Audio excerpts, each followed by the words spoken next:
श्री आदिनाथ भगवान की। दोनों हाथों को आकाश की ऊंचाइयां प्रदान करते हुए पूरी चेतना के साथ उपस्थिति का एहसास। गुणायतन मूल नायक श्री चंद्रप्रभ भगवान की। परम शांति विधायक श्री शांतिनाथ भगवान की। चिंतामणि श्री पार्श्वनाथ भगवान की। वर्तमान शासन नायक श्री महावीर भगवान की। 24 तीर्थंकर भगवंतों की। संत शिरोमणि 108 आचार्य गुरुवर श्री विद्यासागर जी महामुनिराज की। गुणायतन प्रणेता शंका समाधान प्रवर्तक पूज्य मुनिवर श्री प्रमाण सागर जी महाराज की। पूज्य मुनिवर श्री अरह सागर जी महाराज की। सम्मेद शिखर की पावन तीर्थ धरा पर स्थित गुणायतन, जहां से शंका समाधान के इस लोकप्रिय कार्यक्रम को पारस चैनल और प्रामाणिक ऐप के माध्यम से देश और दुनिया में अपने घरों पर टीवी सेट के सामने बैठे हुए सभी दर्शकों का और यहाँ पर उपस्थित समस्त श्रद्धालुओं का गुणायतन परिवार एवं श्री सेवायतन परिवार हार्दिक हार्दिक स्वागत एवं अभिनंदन करता है। बंधुओं, सम्मेद शिखर की इस पावन धरा पर विश्व का पहला जिनालय पंचायतन शैली का अपना पूर्ण आकार ले रहा है और कुछ ही दिनों में इस दिव्य जिनालय के अंदर दिव्य परमात्मा विराजित होंगे प्रतिष्ठित होकर के। हम परमात्मा के दर्शन तो पाएंगे ही पाएंगे, लेकिन जैन दर्शन को समझने के लिए हमारे पास बहुत ज़्यादा समय नहीं होता है, शास्त्रों को पढ़ने का बहुत ज़्यादा समय नहीं होता है। संक्षिप्त में सरल और शुभोत्तम रीली से शैली के माध्यम से और आज की आधुनिक टेक्नोलॉजी का इस्तेमाल करते हुए अनुभव केंद्र में राइड और मूवी का निर्माण किया गया है और उसमें आप जिनागम को बहुत ही कम समय में, यूं कहूं कि शास्त्रों की संपूर्ण शास्त्रों की भाषा को आप कुछ ही सेकंडों में, कुछ ही पलों में समझ सकेंगे। और गुणायतन के इसी उपक्रम को देखते हुए देश और दुनिया के अनेक लोग गुणायतन परिवार से जुड़ते हैं। हम उनके नामों की घोषणा यहां पर करेंगे, लेकिन उसके पहले देश और दुनिया में इस कार्यक्रम को देख रहे सभी लोगों के लिए मंगल आशीष की छांव मिले, आप सबके लिए भी मंगल आशीष मिले। तो आइएगा, दोनों हाथों को जोड़ते हैं, त्रिवार महाराज श्री के श्री चरणों में नमोस्तु करते हैं और मंगल आशीष ग्रहण करते हैं। हे महाराज श्री, नमोस्तु नमोस्तु नमोस्तु। बंधु, हम इन नामों की घोषणा करें उसके पूर्व एक अनुरोध आपसे अवश्य करना चाहेंगे कि आप गुणायतन में यहाँ पर पधारे हुए हैं, आपका स्वागत है, लेकिन आप गुणायतन से जुड़िएगा। ये दान देने के लिए आपका स्वर्णिम काल चल रहा है, जहां पर एक इतिहास, एक संस्कृति का निर्माण किया जा रहा है। तो आप यहां पर आए हैं, गुणायतन से जुड़िएगा, गुणायतन परिवार के साथी बनिएगा, किसी ना किसी रूप में आप गुणायतन से अवश्य ही जुड़िएगा। कम से कम जो लोग यहां आए, जितने भी लोग आए हैं, किसी भी व्यक्ति के खाली हाथ यहां से वापस नहीं जाना चाहिए। जब कार्यक्रम के बाद आप यहां से जाएंगे तो यहां पर ही समीप आपके लिए गुणायतन का काउंटर मिलेगा। इसके बाद आगे जाकर के गुणायतन का कार्यालय है, आप प्रारंभ करिएगा, शुरुआत करिएगा। कम से कम एक निर्माण शिला को स्थापित करके, और आप 1100 रुपए में निर्माण शिला स्थापित कर सकते हैं। इसके ऊपर आप संपर्क करके जितना अपने जीवन का सर्वश्रेष्ठ दान दे सकते हैं उसे दीजिएगा। आइए बंधु, आज जिन्होंने गुणायतन के लिए अपना दान समर्पित किया है उन नामों की घोषणा हम यहाँ पर कर रहे हैं। अपेक्षा होगी जोरदार करतल ध्वनि से आप उनका सम्मान करेंगे, और अगर यहाँ पर उपस्थित हैं तो भी अपने स्थान पर खड़े होकर के महाराज श्री का मंगल आशीष ग्रहण करेंगे। सबसे पहले स्वर्णदान देने वालों की घोषणा हम यहाँ पर कर रहे हैं। सांगली महाराष्ट्र से रत्ना भूपाले राजवाणे ने एक सोने की अपनी अंगूठी 2.81 ग्राम की समर्पित की है। जोरदार करतल ध्वनि से उनका सम्मान करें, और वे आशीष ग्रहण कर रही हैं। गढ़ाकोटा मध्य प्रदेश से अनिल कुमार जी जैन, उन्होंने भी एक अपनी अंगूठी यहाँ पर प्रदान की है। एक बार जोरदार करतल ध्वनि से हम उनका भी सम्मान करें। बंधु, गुणायतन से आज जो निर्माण निधि के रूप में जुड़ रहे हैं, आरोन गुना मध्य प्रदेश से श्रीमती उर्मिला जैन अगर यहां पर उपस्थित हो तो मंगल आशीष ले लें। चलिए जोरदार करतल ध्वनि से उनका सम्मान करें हम। गोंदिया महाराष्ट्र से श्री गिरीश कुमार जी जैन निर्माण निधि से जुड़ रहे हैं। एक बार जोरदार करतल ध्वनि से उनका भी सम्मान कीजिएगा।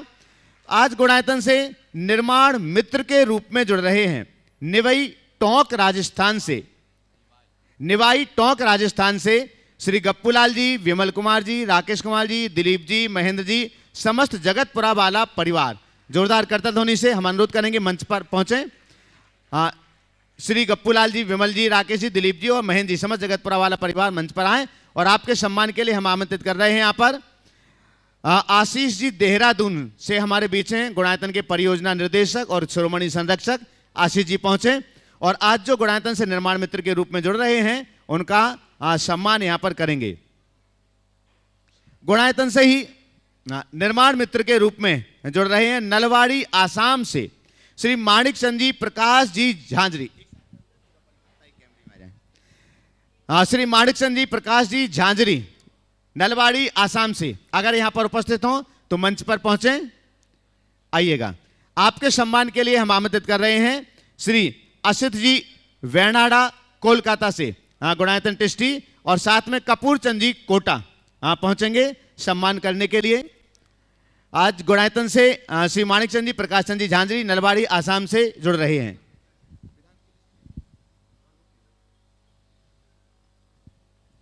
चलेगा, जोरदार जोरदार करताल ध्वनि से सम्मान कीजिएगा, लीजिएगा। और बंधु हम आपके लिए बतला दें,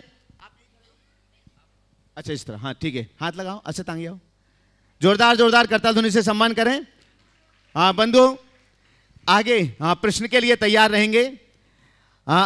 असित अर्चना जी वैनाडा कोलकाता से, अच्छा एक और है, अगले प्रश्न के लिए तैयार रहेंगे। तब तक हम यह आमंत्रित कर रहे हैं, आज गुणायतन से सूत्रधार के रूप में जुड़ रहे हैं श्री राकेश जी अंजू जी छाबड़ा, उनकी बड़ी भाभी मंजू जी छाबड़ा एवं बेटी श्रुति कीर्ति छाबड़ा एवं समस्त छाबड़ा परिवार काला पीपल मंडी भोपाल मध्य प्रदेश से गुणायतन के सूत्रधार के रूप में जुड़ रहे हैं। बंधु पधारें, पूरा परिवार आ जाए एक बार शीघ्रता से।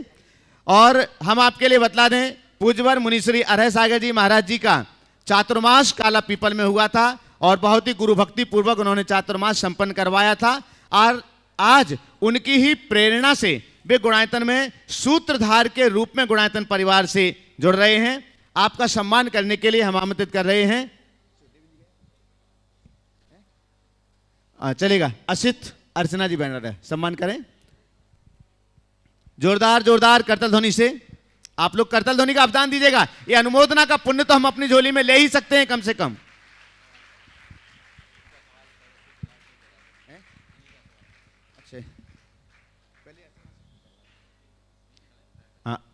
आप यही रहें, इसके बाद आपको प्रश्न करना है। अर्चना असित जी बेनाडा कोलकाता, अपना प्रश्न रखें और इसके बाद में तैयार रहेंगे हमारे काला पीपल वाले परिवार राकेश जी छाबड़ा परिवार। नमोस्तु महाराज जी। महाराज जी, आपके जीवन में सबसे ज़्यादा योगदान किसका है? आपके शिक्षकों का, आपके अनुभवों का कि आपके माता पिता का? मेरे जीवन में सबसे ज़्यादा योगदान किसका है? शिक्षकों का, माता पिता का, अनुभव का, एक भूल गए गुरु का। और तुम पूछो किसका है तो मैं कहूँगा मैंने कभी गुना भाग लगाया ही नहीं, मैं तो कहूँगा सबका है। और यदि तुम पूछो तो मैं तो एक ही बात सीखा हूँ, जीवन में कुछ भी पाओ सारा श्रेय गुरु को दे दो। इसलिए मैं ये कहूँगा मेरे जीवन में यदि कुछ है तो सब गुरु का है और ये चीज़ सीखनी चाहिए। मैंने कभी ऐसा आकलन नहीं किया कि किसका योगदान कितना है, क्योंकि मैं गुना भाग थोड़ा कम जानता हूँ, न गुना भाग लगाता हूँ न ज़्यादा गुना भाग वालों को पसंद करता हूँ। लेकिन ये चीज़ है कि इतनी बात सीखी है और ये व्यक्ति को सीखना चाहिए कि अपनी उपलब्धियों का श्रेय सदैव गुरुजनों को दो। और मैं श्रेय ही नहीं दे रहा हूँ, ये यथार्थ भी है कि उन्होंने हमें बांस से बांसुरी बना दिया, ये उनका एक बहुत बड़ा उपकार है। तो गुरु की महिमा वर्णी न जाए, गुरु नाम जपो मन वचन का। नमोस्तु महाराज। श्री राकेश जी अंजू जी छाबड़ा जो आज गुणायतन से सूत्रधार के रूप में जुड़े हुए हैं और इसके बाद में तैयार रहेंगे कपूर चंद जी कोटा। दोनों महाराज श्री के चरणों में नमस्तु नमस्तु। महाराज श्री, संस्कृति और सभ्यता को हम हमारे जीवन में कैसे पालन करें? संस्कृति और सभ्यता को अपने जीवन में कैसे पालें? संस्कृति को आत्मसात कर लो, सभ्यता अपने आप आ जाएगी। उत्तर देने के पहले मुझे पहले ये बताना पड़ेगा कि संस्कृति और सभ्यता है क्या। हम लोग संस्कृति सभ्यता कहते रहते हैं। बहुत कम लोग हैं जिन्हें संस्कृति और सभ्यता का अर्थ बोध होगा। अगर मैं आपसे पूछूं बुरा तो नहीं लगेगा? क्या है तुम्हारे नज़र में संस्कृति? बोलो। जो जैन समाज से पालन, संस्कृति जो अपने जैन समाज में जो पालन कर सके, अपन जो संस्कृति जो परिवार को अपन अच्छा संस्कार दे सके। हाँ, बस यही हमारी एक बड़ी कमी है। हम अपनी रीतियों को ही अपनी संस्कृति बना देते हैं। सबसे पहले मैं संस्कृति और सभ्यता का अंतर बताता हूँ और बड़े सरल से शब्दों में कहूँगा।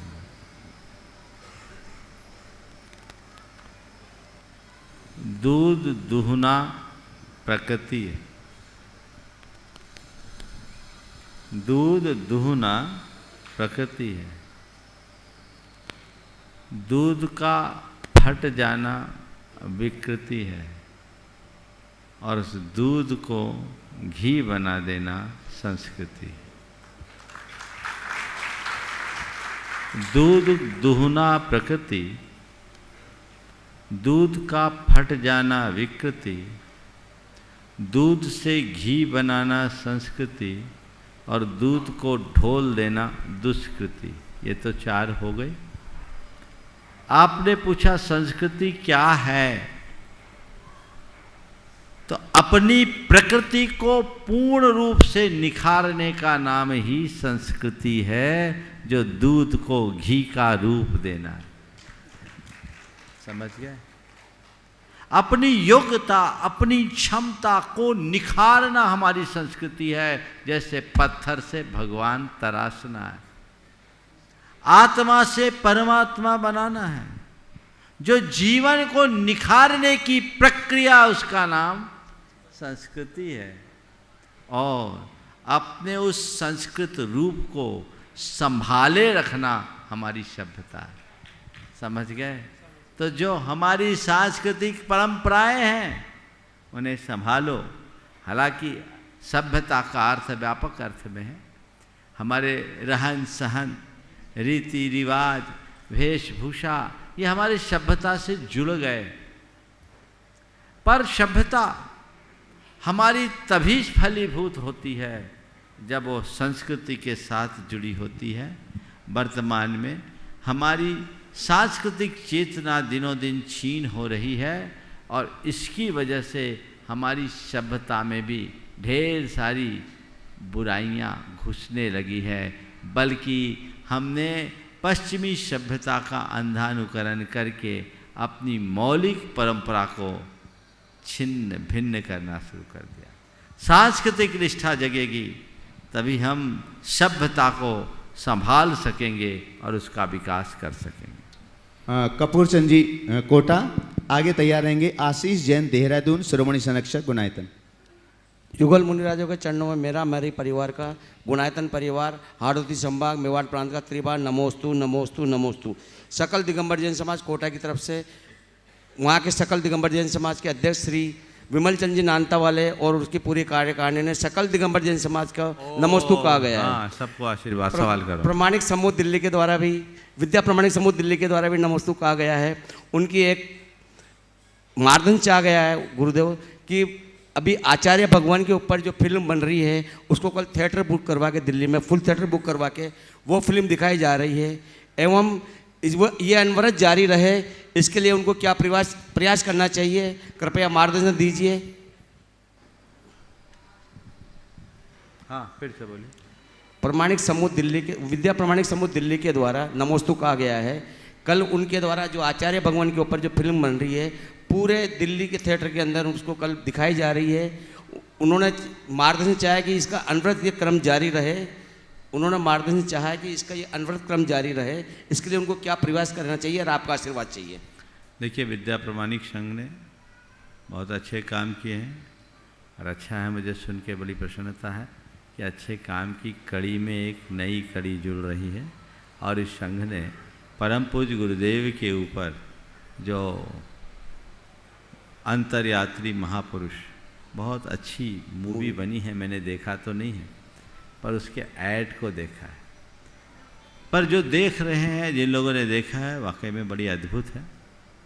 और ऐसी मूवी को परम पूज्य गुरुदेव के व्यक्तित्व और कृतित्व से परिचित कराने के लिए यदि किसी बड़े थिएटर में प्रदर्शित किया जाए तो इससे अच्छी बात क्या है। मैं तो उनसे कहूँगा अभी भी देश में जहाँ जहाँ भी इसे प्रदर्शित किया गया है, प्राप्त सूचनाओं के अनुसार वहाँ ये शो कई कई दिन तक चले हैं। विद्या प्रमाणिक संघ ने दिल्ली में ये बीड़ा उठाया है। मैं आशीर्वाद देता हूँ कि दिल्ली के हर इलाके के लोग उसे ज़रूर देखें और आप लोग भी प्रेरित करें, न केवल जैन अपितु गैर जैनों को भी जोड़ें, ताकि ऐसे महापुरुष, ऐसी महाविभूति के जीवन चरित्र को, जीवन दर्शन को समझकर लोग अपना कल्याण कर सके, अपने जीवन का पथ प्रशस्त कर सके। उसके लिए सतत प्रयास करना चाहिए और विद्या प्रमाणिक संघ के इस प्रयास के लिए मेरा बहुत बहुत आशीर्वाद। नमस्ते गुरुदेव। नमस्ते आशीष जी जैन, देहरादून गुणायतन के शिरोमणि संरक्षक, आगे तैयार रहेंगे। आदि जैन, अतुल जैन, अंकुर जैन, गुरुकुल से, जबलपुर गुरुकुल से जो बच्चे आए हैं सभी फिर एक साथ खड़े हो जाएंगे, प्रश्न के लिए तैयार रहेंगे। गुरुदेव के चरणों में मेरा बारंबार नमोस्तु। महाराज जी, सवाल पूछने से पहले मैं अभी कुछ मेरे साथ हुआ, मेरा एक फोरमैन यहाँ बिहार का है, मैंने दिन में उसको फ़ोन किया था किसी काम से, वो फ़ोन नहीं उठाया। अभी यहाँ बैठा था तो उसका फ़ोन आया, मैंने कहा मैं यहाँ आया हूँ धर्म तीर्थ में, तो कहने लगा लाइव है क्या। मैंने क्या मतलब लाइव हैं। वो आपका नाम तो पूरा नहीं जानता था, मगर उसने जो भी अपनी भाषा में बोला कि आप महाराज जी के साथ लाइव हैं क्या अभी, तो शंका समाधान या गुणायतन जो है वो मुस्लिम समुदाय का है, बस इतना जानता था कि मैं यहाँ आया हूँ, तो उसका यही था कि आप लाइव हैं क्या जी। अच्छा, मेरा जो सवाल है महाराज श्री वो ये है कि ये मेरे छोटे भाई का सवाल है। उसको साइकिलिंग का शौक़ है, वो सुबह रोज़ साइकिलिंग पर जाता है। रास्ते में कहता है बहुत कीड़े मकोड़े आते हैं, साइकिल से बचाने में भी मुश्किल होती है। तो जब हम ऑफिस जाते हैं, गाड़ी चलाते हैं, तो पता नहीं कितनी हत्या हम लोग करते होंगे। तो एक तो उससे वो व्यथित है, दूसरा वो ये कहता है कि हम अपने धर्म में जो हिंसा है वो तो इतनी ज़्यादा है, उसको हम रोक ही नहीं सकते, तो कैसे हम अपने आप को बैलेंस करें। देखिए, साइकिलिंग करना बहुत अच्छी बात है। अब मुझे इस बात की बड़ी प्रसन्नता है कि उसके मन में कम से कम हिंसा के प्रति विचार तो है।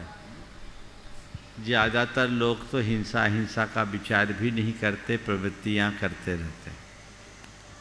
स्वास्थ्य लाभ की दृष्टि से साइकिलिंग करने की बात लोगों के द्वारा की जाती है, लोग करते हैं। पर मैं आपसे कहूँगा, अब तो टेक्नोलॉजी का युग है, साइकिलिंग का मज़ा भी ले लीजिए और हिंसा से भी बच जाइए। तो घर में ही अपना ट्रैक लगाकर वहाँ एक ही जगह स्टैंडिंग साइकिल होती है ना आजकल, क्या बोलते हैं उसको, वही एक्सरसाइज बाइसिकल होती है, एक्सरसाइज बाइसिकल क्या बोलते हैं, ट्रेड वॉक नहीं बोला है, क्या बोलते हैं उसको, ट्रेडमिल भी बोलते हैं, ट्रेडमिल भी बोलते हैं, एक्सरसाइज बाइसिकल भी बोलते हैं, ट्रेडमिल भी बोलते हैं, बहुत सारी। चलिए जी, एक्सरसाइज बाइसिकल जो सबके समझ में आ जाए, तो वो भी एक प्रयोग में ले सकते हैं, या फिर देख करके पैदल चले, ये एक अच्छा विकल्प है। तो एक्सरसाइज बाइसिकल का प्रयोग कर ले, सेहत भी बच जाएगी और हिंसा से भी बच जाओगे। अब वाहन आदि चलाते समय जीव हिंसा तो होती है। महत्वपूर्ण सवाल यह है कि फिर हम जिए कैसे, चले फिरे बिना तो काम चलेगा नहीं। ये एक आरोप जैनियों की अहिंसा पर सदैव लगा गया। जले जंतु, थले जंतु, राकासे जंतु रेव च जंत्वाकुलो ही संसारो कथम भिक्षु रहिंसका। जल में जंतु, थल में जंतु, नभ में जंतु, सब में जंतु जंतु है और सारा संसार जंतुओं से भरा है, तो फिर कोई साधु अहिंसक कैसे हो सकता। तो इसका उत्तर दिया गया, ये बात सत्य है कि जंतु कदम कदम पर है, पर हिंसा और अहिंसा का संबंध जीवों के बद अबद पर निर्भर नहीं है। हिंसा और अहिंसा का संबंध हमारी भावनाओं पर निर्भर करता है। मर्द व जीवदो जीवा ऐदाचारस निच्छिदा हिंसा पैदस नत्थि बंधो हिंसा मित्तेन समिदस। जीव मरे या न मरे, अयत्नाचारी की सदा हिंसा है, और यत्नाचारी व्यक्ति के द्वारा कदाचित उसके पांव के आघात से कोई जीव मर भी जाए तो वह हिंसक है। तो हम यथासंभव यत्नाचार का पालन करें और अपने जीवन के क्रम को आगे बढ़ाने की कोशिश करें, जिससे हम सफलीभूत हो सके और अपने जीवन को आगे बढ़ा सके। इसलिए सभी को अपनी प्रवृत्तियों में यथासंभव संयम रखना चाहिए और प्रवृत्तियां उतनी ही करें जितनी जरूरी है, अधिक प्रवृत्ति से बचने की कोशिश करनी। सभी बच्चे एक साथ खड़े हो जाएं। आज एक ही बच्चे प्रश्न पूछेंगे, समय ज़्यादा नहीं है। हम आपके लिए बता दें, गणेश प्रसाद जी वर्णी की तपह साधना से प्रसूत ये वर्णी गुरुकुल जबलपुर के छात्र हैं, जिसके अधिष्ठाता ब्रह्मचारी जिनेश भैया जी। एक बार जोरदार करता ध्वनि से 45 बच्चे यहाँ वंदना के लिए पधारे हैं। एक बच्चा कोई भी प्रश्न आज रखेगा, बाकी कल। इसके बाद तैयार रहेंगे कन्हैया लालजी श्याम सुखा जयपुर से, ट्रस्टी गुणायतन। हे गुरुवर, श्री वर्णी दिगंबर जैन गुरुकुल जबलपुर की ओर से मैं आदि जैन आपको बारंबार नमोस्तु करता हूँ। गुरुदेव, मेरा प्रश्न यह है कि समर्पण के बिना मित्र और संस्कारों के बिना चरित्र संभव है या नहीं? समर्पण के बिना मित्र और संस्कारों के बिना चरित्र सुरक्षित है या नहीं? बिल्कुल नहीं। मित्र के प्रति आपस में समर्पण और समझ न हो तो मित्रता नहीं निभेगी, और हमारे संस्कार सलामत ना हो तो हमारा चरित्र भी बिखर जाएगा। अपने चरित्र को ठीक बनाए रखने के लिए हमारे संस्कारों को अच्छा रखना चाहिए। ये बच्चे बड़े भाग्यशाली हैं जो अपना अध्ययन कर रहे हैं जबलपुर की वर्णी गुरुकुल में, जहाँ संस्कारों के साथ शिक्षा को ग्रहण कर रहे हैं। मैं तुम सबको आशीर्वाद देता हूँ कि अपने संस्कारों को सुरक्षित रखते हुए अपने चरित्र को निखारें और आगे बढ़ें। चलिए। कन्हैया लाल श्याम सुखा जी जयपुर से, ट्रस्टी गुणायतन, आगे तैयार रहेंगे माणिक चंद जी झांझरी नलवाड़ी। दोनों गुरुवर को नमोस्तु नमोस्तु नमोस्तु। गुरुवर, सुबह के प्रवचन में आपने वाणी संयम और वाणी मधुरता की बात कही, पर गुरुवर, जब आपस में संवाद शुरू होते ही किसी क्षण वो संवाद किसी बात पर उत्तेजना का रूप ले लेते हैं, उस समय धैर्य रहता नहीं। क्या उस समय मौन रहना ही उचित है, या उस समय मधुर वाणी का प्रयोग जो आपने सुबह बताया था उसको कैसे प्राप्त करें गुरु? देखिए, संवाद में कभी भी उत्तेजना नहीं आती, विवाद में उत्तेजना। संवाद विवाद का रूप ले लेता है महाराज जी। तो संवाद अगर विवाद का रूप लेने लगे तो समझ लें गाड़ी खाई में जाने वाली है, हमें ब्रेक लगा देना है। वहीं ब्रेक लगाइए, तत्क्षण ब्रेक लगाइए, हमारा जीवन अपने आप प्रशस्त होगा और हम अपने जीवन को सही रास्ते पर ले जा सकें। माणिक चंद जी झांझरी नलवाड़ी आसाम, आज जो गुणायतन से निर्माण मित्र के रूप में जुड़े हुए हैं। महाराज श्री के चरणों में त्रिबार नमोस्तु नमोस्तु नमोस्तु। गुरुवर, क्या हम मन को पापों से छुटा सकते हैं? यदि हाँ तो कैसे? थोड़ा माइक मुंह पे लगाइए। हाँ, गुरुवर, क्या हम मन को पापों से छुटा सकते हैं तो कैसे?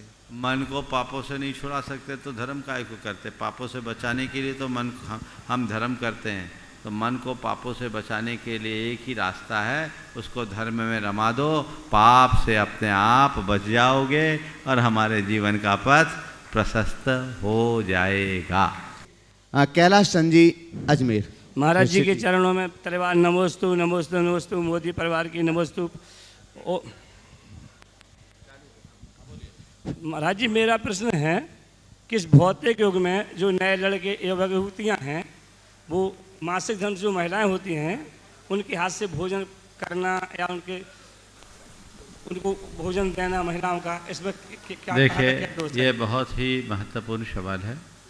पहले भी अनेक बार मैंने इस पर अपना अभिमत प्रकट किया है।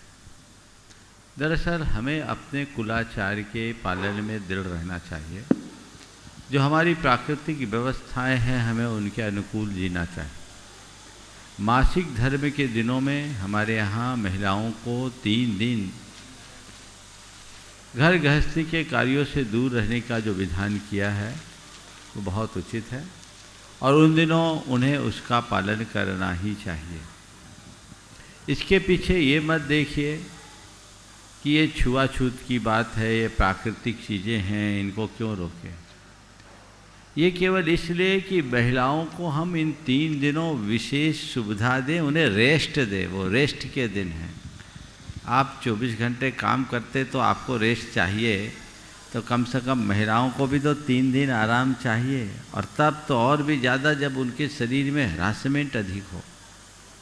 जहाँ तक उस श्राव का सवाल है, हमारे शरीर के भीतर जब तक कोई भी चीज़ें होती है वो मल के रूप में नहीं मानी जाती, लेकिन जब बाहर निकलता है तब मल बन जाता है। और मल से मलिन अवस्था में हमें अपनी पवित्रता बनाए रखना चाहिए। चाहे हम लघुशंका की बात करें, शौच की बात करें, इसी तरह वह अपवित्र श्राव शरीर से निकल रहा है। उस अपवित्र श्राव के निकलते शरीर की शुद्धि नहीं है। मल मूत्र के विसर्जन के बाद तो आप उसका प्रक्षालन करके शुद्ध कर देते, लेकिन वो श्राव ऐसा श्राव है जिसे आप इस तरह से शुद्ध नहीं कर सकते। इसलिए शुद्धि का विधान हमारे यहाँ किया गया और परंपरा से ये किया जाता रहा। अनेक लोग इसका पालन करते हैं और पालन करना भी चाहिए। आज भी अनेक लोग इसके अनुभव बताते हैं। एक महिला ने मुझसे कहा कि मैंने चौथे दिन तुलसी में पानी डाल दिया। चौथे दिन, वो उस दिन पूरी शुद्ध नहीं थी, तुलसी जल गई। राजस्थान में कुछ लोगों ने बताया जो बारिश का जल था और अशुद्ध अवस्था में महिलाओं ने छुआ तो अमृत कुंड का पानी में कीड़े आ गए। ये अनेक उदाहरण देखने को मिलते हैं। मैंने एक बार इस बात पर प्रकाश डाला था और वो यूट्यूब में डाली गई और लाखों लोगों ने उसे देखा और अनेक लोगों के उसमें कमेंट्स आए। उन कमेंट्स में कई लोगों ने ऐसे कमेंट्स दिए जो बहुत सारी गैर जैन महिलाएं थी। उन्होंने लिखा कि आपके कहने के बाद हमने जब से इसका पालन शुरू किया है हमारे घरों में बहुत बड़ा सकारात्मक परिवर्तन आया है। कईयों को बीमारी से लाभ हुआ, कईयों को अन्य प्रकार का लाभ हुआ, कईयों के संबंधों में सुधार हुआ। तो ये चीज़ें होती है, इसको हमें मानना चाहिए और इसमें इस बात का बिल्कुल विचार नहीं करना चाहिए कि ऐसा क्यों करे, ये छुआछूत क्या है, भेदभाव क्या। मैंने आप लोगों को पहले एक डॉक्टर की बात की थी। एक डॉक्टर जो भी खाए उल्टी हो जाए, उनकी माँ उसे मेरे पास लेकर आए, डायग्नोसिस करने में कुछ भी ना निकले। जब उनकी माँ मेरे पास लेकर आई, वह अपनी धर्मपत्नी के साथ आया था, तो मैं बताता हूँ कई बार किसी किसी के भाग्य से हमारे अंदर उसे देखकर अलग अलग भाव आ जाते हैं। जब उसने ऐसा मुझसे कहा तो पता नहीं मेरे मन में कैसे आया, मैंने उससे कहा बताओ तुम्हारे घर में 3 दिन शुद्धि का पालन तुम करती हो कि नहीं करती हो? उसकी धर्मपत्नी से कहा। वो जवाब दे उससे पहले ही डॉक्टर ने बोला महाराज जी हम इस पर नहीं मानते, ये तो नेचुरल प्रोसेस है, साइंटिफिक चीज़ें हैं, हम इन सब बातों को नहीं मानते। हमने कहा तुम अपना साइंस अपनी तरह जगह रखो, पर मुझे जड़ पकड़ में आ गई, तुम्हारी बीमारी के पीछे कहीं न कहीं यही वजह है। डॉक्टर था थोड़ा श्रद्धालु, बोले महाराज ऐसा हो सकता है, इससे उसका क्या संबंध? मैंने कहा हो सकता है, तुम करो, जाओ पहले अपने पूरे घर की शुद्धि करो, चौके की शुद्धि करो और नए रीति से सारी व्यवस्थाएं करो और फिर मुझसे मिलो, मैं बताऊंगा। आप सब सुनकर ताज्जुब करोगे। 15 दिन बाद से उसे आज तक उल्टी नहीं हुई। ये घटना 2005 की है, 17 वर्ष हो गए। अनेक लोगों का अनुभव इससे जुड़ा हुआ है। उन अनुभवों का लाभ उठाइए। हर जगह तर्क वितर्क लगाना उचित बात नहीं है। ये कुलाचार का पालन तो करना ही चाहिए। चूँकि आजकल एकल परिवार है, पति पत्नी दो ही रहते हैं, तो अब क्या करें, कैसे भोजन बनाए, कौन खाना बनाए? तो इसका 2 सॉल्यूशन है। अरे भाई 3 दिन की तो बात है, जो तुम्हें 27 दिन भोजन कराए 3 दिन तुम अपने हाथ से बना के करा दो। 3 दिन का काम पुरुष घर में करने लगे, क्या ऐसा नहीं हो सकता? क्या खाना बनाने का काम केवल महिलाओं का है? हाँ, तो वो तुम 27 दिन में 3 दिन तुम खाओ, तुम बनाओ।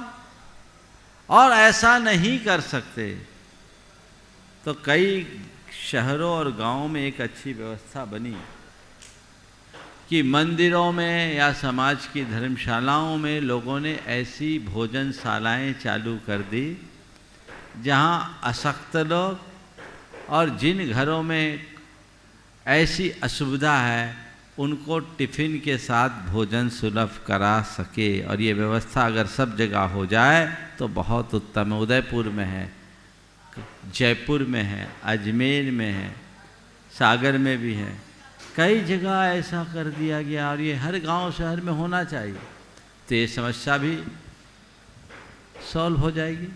ऐसा कर सकते। चांदन छठी का षष्ठी का जो व्रत है, उस व्रत की कथा आप पढ़िएगा तो आपके रोंगटे खड़े हो जाएंगे। अशुद्ध अवस्था में आहार देने के कारण वो रानी कोढ़ी हो गई थी ना, हाँ, कोढ़ी हो गई, उसे कोढ़ हो गया। मैं ऐसे शब्दों का प्रयोग नहीं करूँगा, नहीं तो आप कहोगे महाराज क्या बोल रहे हैं, डरा रहे हैं, श्राप दे रहे हैं। लेकिन ऐसी चीज़ें होती, इनका प्रयोग करना चाहिए और 3 दिन का पालन तो करना ही चाहिए।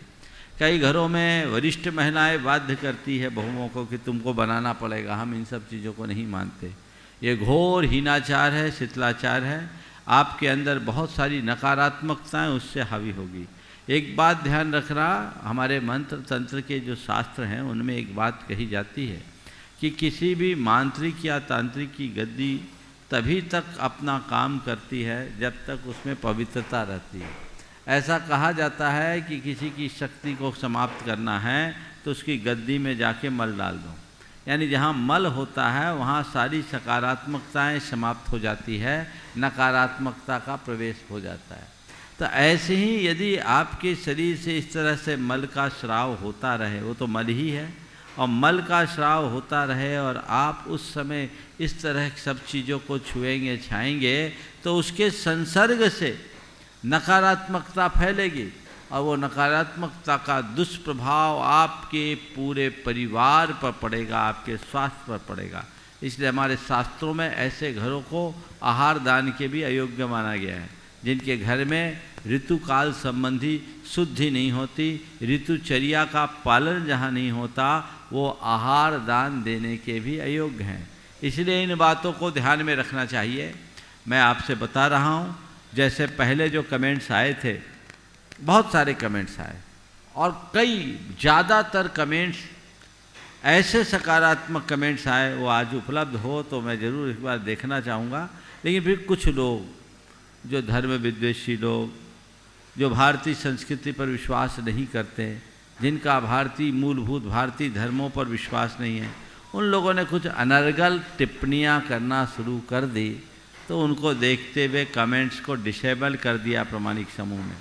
पर मुझे जब शुरुआत में दिखाया गया था तो उसमें करीब 100-150 लोगों के कमेंट्स थे, जिनमें ज़्यादातर कमेंट्स ऐसे ही थे जो अपने अनुभव बता रहे थे कि हमने जब तक पालन नहीं किया तब तक हमारी दशा ये थी, और पालन कर लेने के बाद हमारे जीवन में बहुत बड़ा सकारात्मक बदलाव आया। मैं सभी से कहता हूँ जो इनका पालन आज तक नहीं करते आ रहे हैं, कुछ मत कीजिए, कुल 6 महीने के लिए प्रयोग करके देखिए। कुल 6 महीना प्रयोग करके देखिए। 6 महीना आप शुद्धि का पालन करना शुरू कर दीजिए, आप सुनिश्चित तौर पर अपना एक नया अनुभव पाएंगे और आप खुद कहेंगे हमारे जीवन में बहुत बड़ा सकारात्मक बदलाव आया है। ये होना ही चाहिए, ये शिथिलाचार कतई उचित नहीं। कैलाश जी शेट्टी अजमेर आगे तैयार रहेंगे। सुप्रिया जैन इंदौर प्रामाणिक समूह। नमस्ते महाराज जी, नमस्ते महाराज, नमस्ते। बिहार प्रांत में अनंतन मुनिराज और तीर्थंकर मोक्ष गए। 14 करोड़ रत्नों की वर्षा होती थी, लेकिन सबसे ज़्यादा गरीब प्रांत यही है। कहाँ गए वो रत्न और कहाँ गए वो सब कुछ। और आज सब और बड़ा भारी मेहनती राज्य है ये, खूब लोग करते हैं, लेकिन आज गरीबी बहुत ज़्यादा है। क्यों?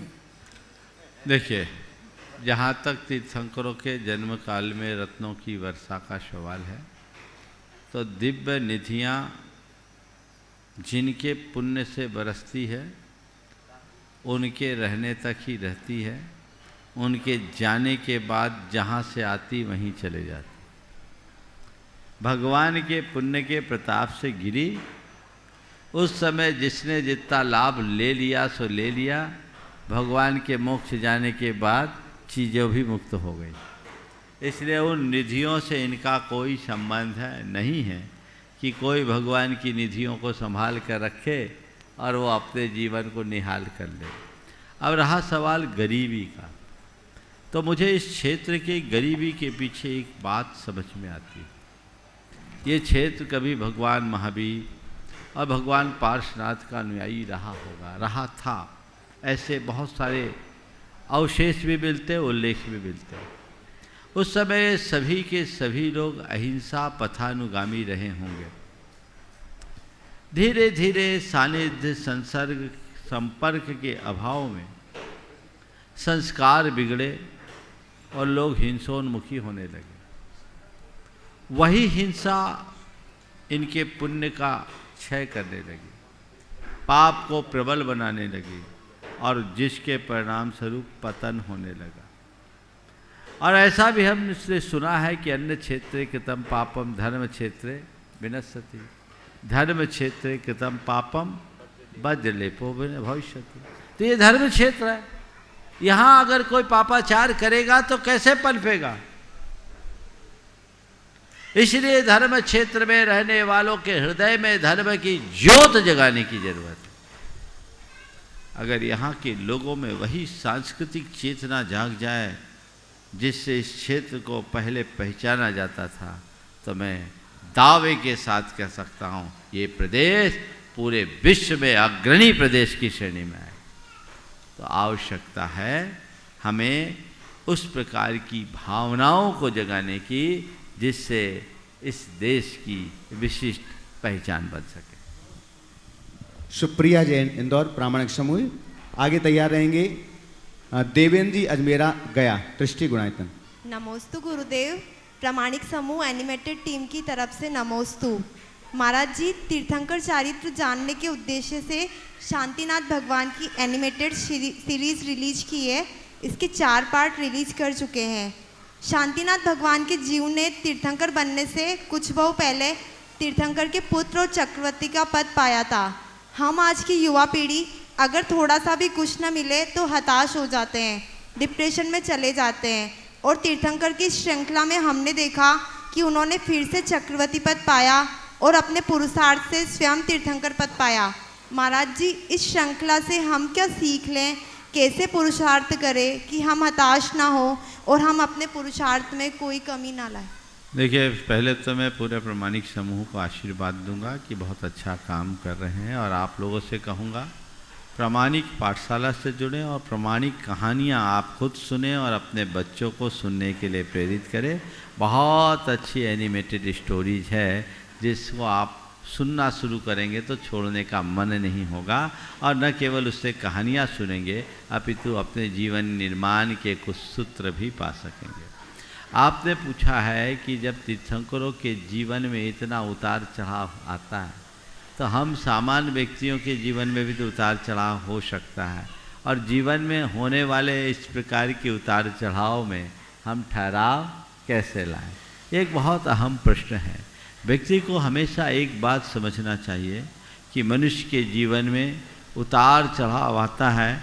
यदि कोई चढ़ता है तो गिरता है, और कोई गिरता है तो वापस चढ़ता भी है। तो चढ़ना उतरने का चक्र तो चलता ही रहता है। अगर आप कभी नीचे आए हो तो ये सोचो अभी रात है, फिर दिन होगा, हम फिर से ऊपर चढ़ेंगे। जैसे प्रकृति में कभी कृष्ण पक्ष है तो उसके बाद शुक्ल पक्ष होता ही है, ऐसे ही हमारे जीवन में कभी अंधेरा होता है तो कभी उजाला होता ही है। हम अपने आप को अंधेरे से उजाले की ओर बढ़ाने का उद्यम करें, जिससे अपने जीवन के पथ को प्रशस्त कर सके।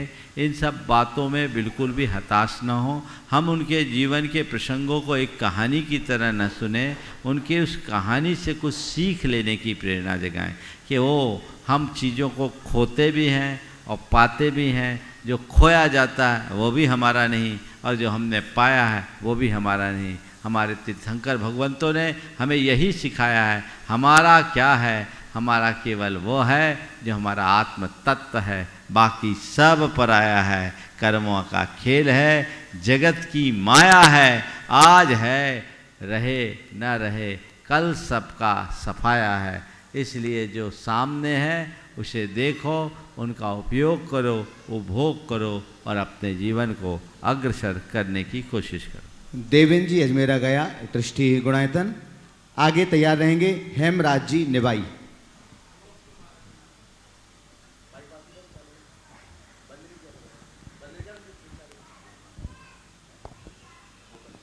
दोनों महाराजों को गया जैन समाज की ओर से सादर नमोस्तु नमोस्तु नमोस्तु। महाराज जी, सार्वजनिक रूप से किया गया आलोचना, सार्वजनिक रूप से किया गया आलोचना अपमान में बदल जाता है, जबकि एकांत में किया गया आलोचना सलाह में बन जाता है। तो अपने शब्दों का प्रयोग किस तरह से करें?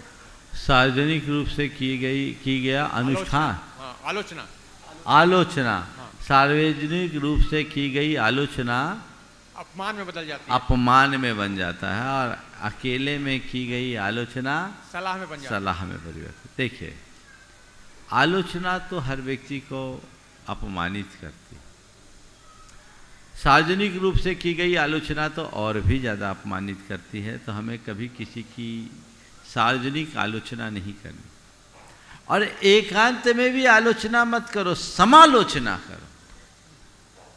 मैं अक्सर अपने उद्बोधनों में एक वाक्य का प्रयोग करता हूँ, क्रिटिसाइज नहीं क्रिटिगाइड करो, क्रिटिसाइज नहीं क्रिटिगाइड करो। क्रिटिसाइज का मतलब है किसी के द्वारा कोई काम हो तो उसे सिरे से लपेटना शुरू कर दो, तुमने ये किया, ये गलती, वो गलती। सामने वालों की गलतियों और कमियों को सीधे सीधे गिनाना क्रिटिसाइज है, और उसकी अनेक प्रकार की अच्छाइयों को रेखांकित करते हुए धीरे से उसे उसकी कमजोरी का एहसास करा देना क्रिटिगाइड है। आप क्रिटिसाइज करोगे, सामने वाले का मन क्षुब्ध होगा, और यदि क्रिटिगाइड करोगे तो सामने वाला आपका कायल बनेगा। कैसे कर सकते हैं क्रिटिसाइज को क्रिटिगाइड के रूप में? किसी ने कुछ गलत काम कर दिया, आपने सीधे सीधे कह दिया तुमको कुछ आता ही नहीं, तुम्हारे जिम में जो दे सब बिगाड़ देते हो, ये गलत काम ठीक नहीं।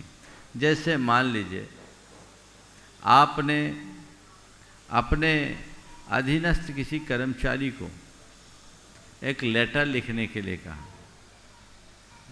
एक लेटर लिखने के लिए कहा, लेटर लिखो। लेटर लिखा लेकिन राइटिंग खराब है। अब वो लेटर लाकर आपको दिखा रहा है, आप सीधे सीधे क्या अकल है, ऐसे लिखा जाता है, कुछ पढ़ते ही नहीं बनता, रखो एक तरफ, फेंक दिया। ये एक रूप है आपका। और दूसरा रूप, आपने लेटर को धैर्यपूर्वक पढ़ा और धीरे से कहा, क्या बढ़िया लिखते हो तुम, कितना अच्छा मजमून लिखा है, तुम्हारा कंटेंट भी बहुत अच्छा है, लेटर तो तुमने बहुत अच्छा लिखा है, लेकिन थोड़ी राइटिंग सुधार लेते तो अच्छा होता, मैं पढ़ सकता। क्या हो गया? बात एक ही है। हाँ, बात दोनों एक ही है। बात दोनों एक ही है, लेकिन होती कौन सी है? समझ गए? आज सुबह भी मैंने अपने प्रवचन में इस आशय की बात की थी। बस यही जीवन की कला है, जहाँ हम लोग अक्सर चूक जाते हैं, सीधे सामने वाले को टारगेट बनाकर अपनी बात आगे बढ़ाते थे, जो ठीक नहीं होती। नमोस्तु महाराज जी। हेमराज जी निवाई। आगे तैयार रहेंगे देवेंद्र जैन इंदौर प्रामाणिक समूह। नमोस्तु गुरुदेव, नमोस्तु गुरुदेव, नमोस्तु गुरुदेव।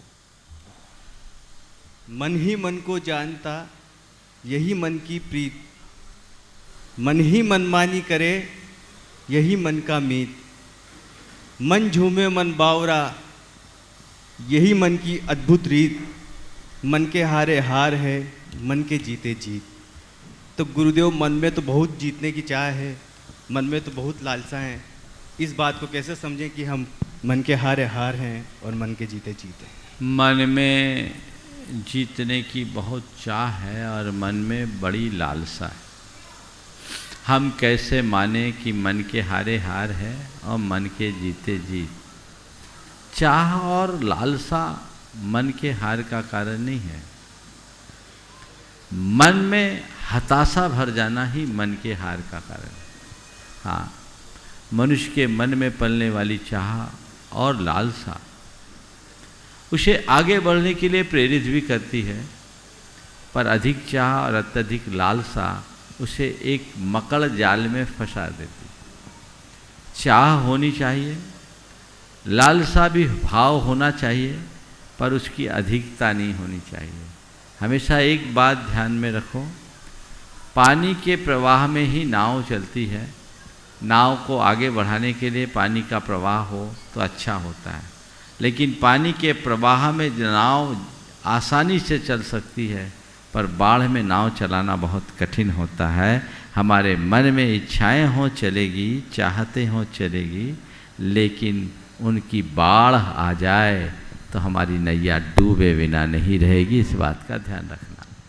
मन के हारे हार है, मन के जीते जीत का जीता जागता उदाहरण तो ये हेमराज खुद ही है। आज से 4 बरस पहले 4 बरस पहले आया था, बता दूं सबको। 4 बरस पहले आया था और भाई साहब की हालत बहुत ख़राब थी, आदतें भी बिगड़ी हुई थी और पोजीशन भी खराब थी।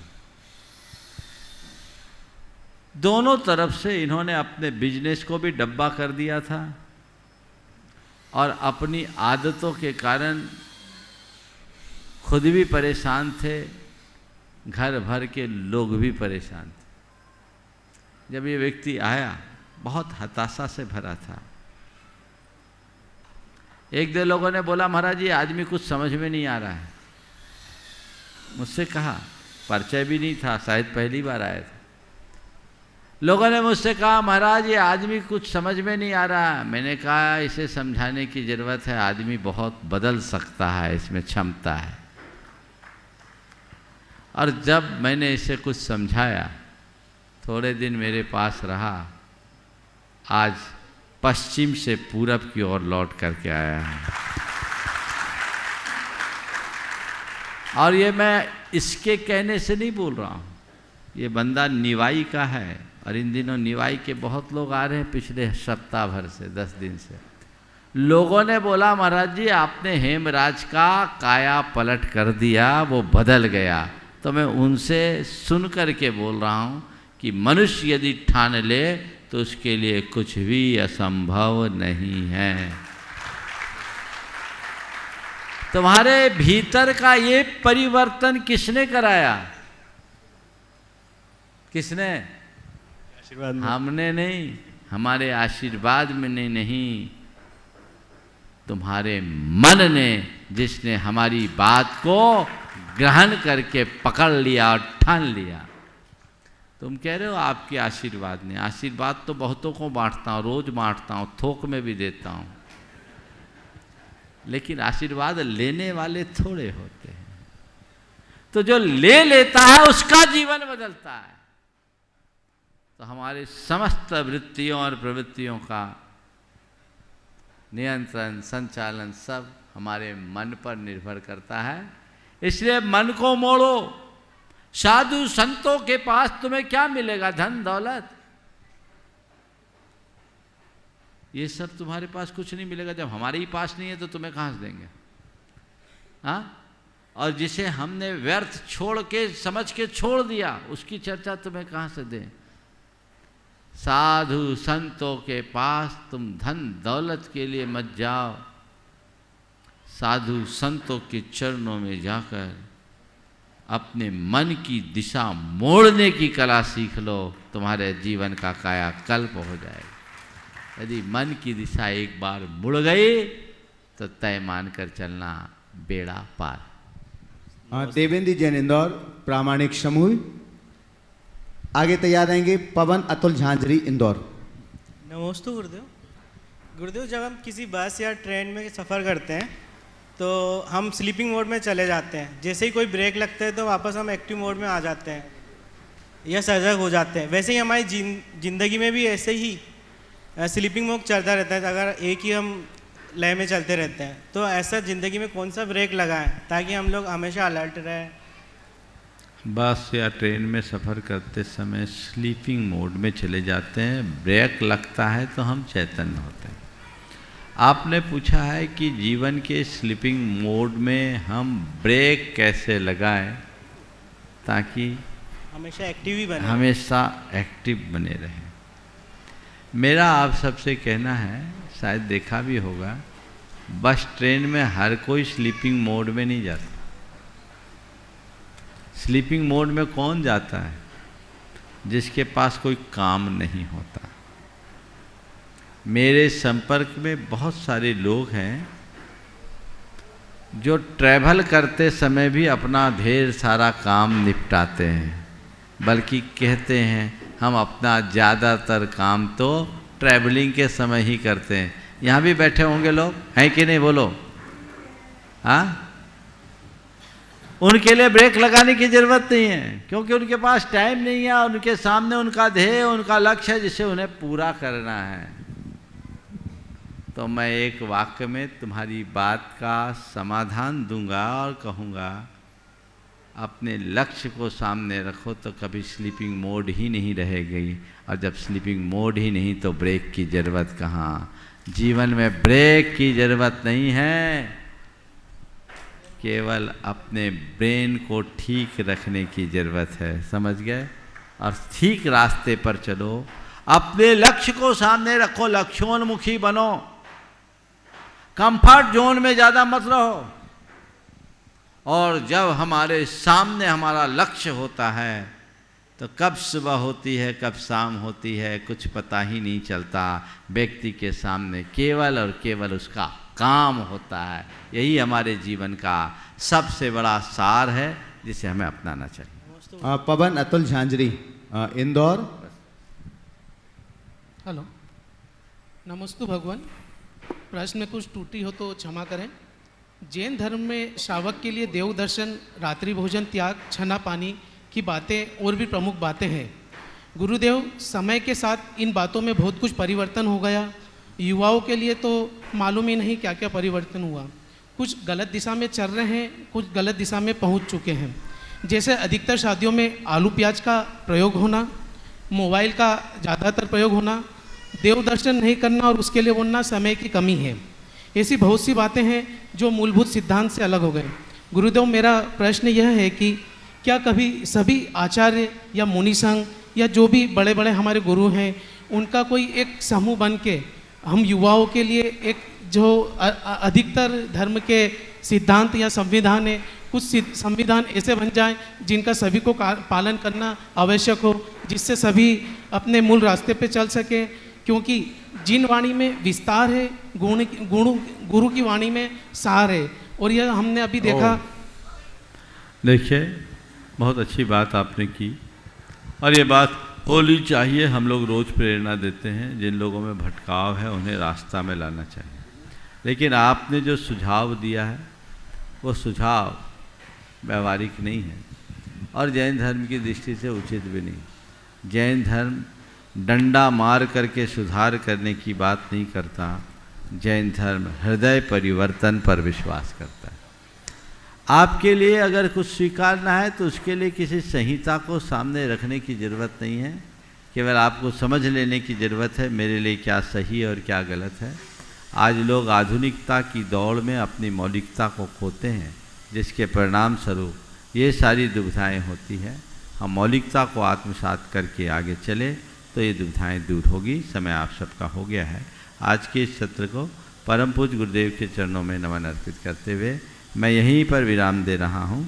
बोलिए परम पूज्य आचार्य गुरुवर श्री विद्यासागर जी महाराज की जय जय जय। पूज्य मुनिवर श्री प्रमाण सागर जी, अरह सागर जी महाराज की।